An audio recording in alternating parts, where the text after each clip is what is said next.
When I went to Iraq, I didn't know the meaning of what war was, to be quite honest. I didn't know beforehand. I would talk about war, I'd write about it, you know, lobby and stuff like that, but I didn't understand the meaning of it. And so when you go there and you see tanks and you see people holding guns and, you know, you're afraid to even take out the camcorder because you're worried that somebody might kidnap you and steal the camcorder or kind of think you're a journalist.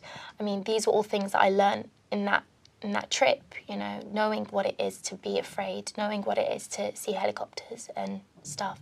So I really got to understand what it meant to be affected by war, but also to listen to stories, to listen to, you know, relatives, to friends, to people in the streets who I'd never even known, and kind of get to know their view on things as well. With documentary filmmakers, sometimes as well, they've never been there before, so it overwhelms them straight away, whereas, so they're probably more likely to show more negative things than somebody who has seen things like that before.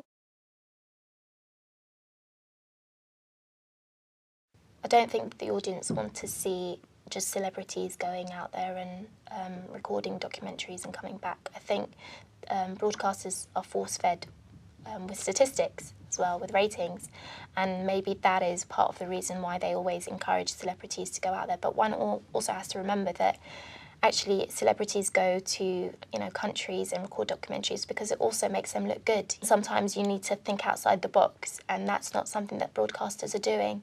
They're very much kind of connected to this kind of typical mainstream documentary, and usually the ones that have the most impact are the ones that think outside the box and really kind of get to indulge in issues without feeling that it's going to hinder their relationship with the audience or hinder their relationship with them with PR companies or with media companies. So it takes a leap of faith to obviously make a good documentary and inspire it, and also to provide funding for someone who is not known.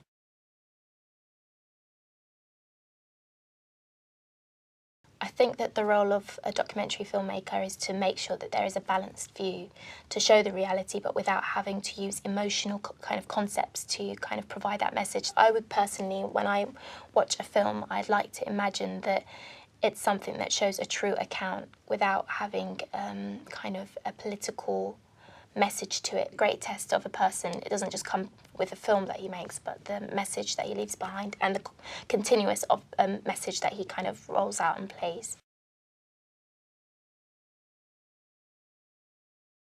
We talk about the media, but what is the media? It's people sitting around a table and deciding what's going to go on TV. You know, what's the statistics, the ratings, how much money are we going to get? What's the advertising? You know, how much money we can get from advertising? That is what the media is. And in one way or another, it's almost as if they don't want to educate people about things. We're almost being dumbed down, and there are people out there that aren't wanting these things, but they are not being catered for.